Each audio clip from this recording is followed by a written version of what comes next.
L'A380 a une capacité de 520 personnes et fait plus de 80 mètres d'envergure. C'est un géant du ciel, une véritable prouesse technologique. Et aujourd'hui, nous allons voir tous les secrets de cet avion, c'est parti. La création de cet avion remonte au 18 janvier 2005. C'est la date du premier vol d'un Airbus A380.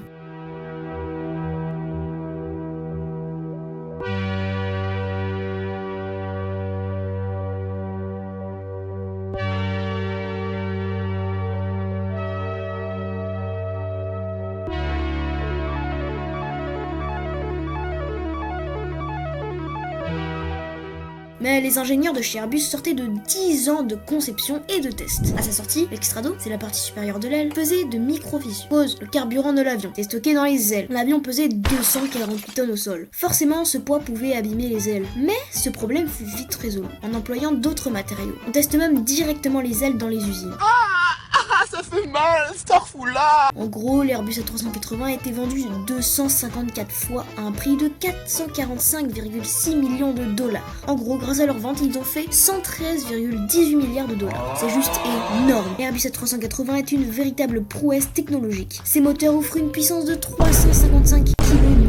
Parmi toutes les prouesses technologiques, sa taille et sa capacité, ses matériaux composites avec son aérodynamisme hors norme, ses systèmes de commande électrique, son confort en classe économique compte 1 mètre carré par personne. Sa consommation énergétique faible. En même temps, un A380 consomme 3 litres pour 100 km par passager, contre 3,1 litres par 100 km par passager pour un Boeing 747-400. Ça peut ne paraître être rien du tout, mais cela fait une différence énorme quand on compte ça par centaines de vols et milliers de passagers. Bien, on a fait une petite présentation de l'A380. Maintenant, nous allons passer aux raisons de son existence. Parce que oui, l'A380 n'a pas été conçu pour la frime ou pour battre des records, mais pour une toute autre raison. La raison de sa création, faire de la thune. Oui, car Airbus est une entreprise. Le but d'une entreprise, c'est de faire du profit. Donc, les ingénieurs de chez Airbus ont créé l'A380. C'est au salon de Farnborough en 1990, où le constructeur annonça l'idée de coller 2 fuselages d'A340 et de mettre un cockpit par-dessus. Chez Boeing, personne ne les prit au sérieux. Les ingénieurs changèrent le modèle de l'avion en créant l'ASX 500. C'était le premier prototype de l'A380. On peut déjà voir ses caractéristiques notables, comme un fuselage ovale, pouvoir faire rentrer l'A380 dans la plupart des hangars qui faisaient 80 mètres par 80 mètres.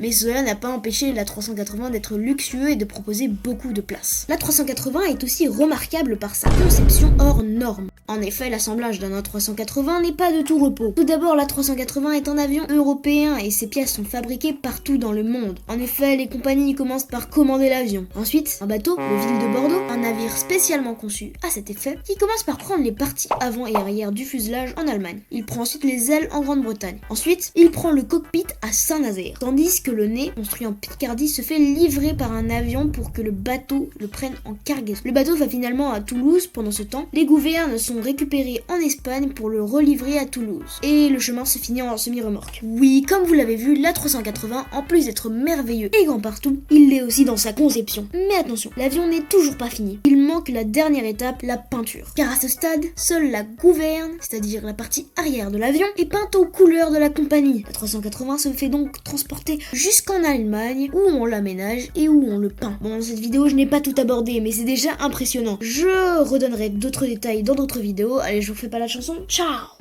Et si t'es encore là, le lien de mon serveur Discord est dans ma description.